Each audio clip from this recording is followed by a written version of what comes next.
"Papa, take me to the watermill," his young granddaughter pleaded and whined. She tugged on his trousers and stated, "I'm bored.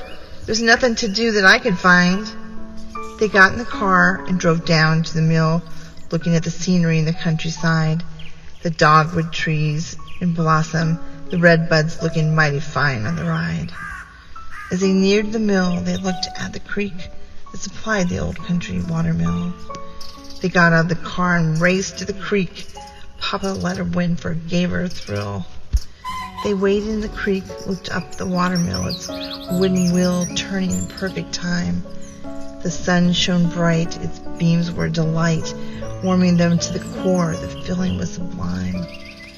They sat on the grass, their feet in the creek, as they watched the water cascade off the wheel. He took a handful of water and showed it to her, and said, "This is life, touch and feel." "Papa," she said, shaking her head, "I don't get what you mean that water is life." Papa looked down at her. He held her hand and said, "Without water, nothing would thrive." Still holding her hand, he said, "Everything needs water, people, plants, and animals too. Without it, life would cease to exist. It is the essence of life for all, including you." Years went by. Papa had long since died. His granddaughter was now a grandmother.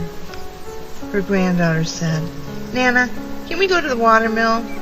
I need to get away from my brother." They took the trip. They arrived at the mill, racing immediately to the creek they ran. Her Nana took some water in hand and said, "This is life. Let me teach you so that you can understand." The Watermill by Annette, Wengert, Tarpley.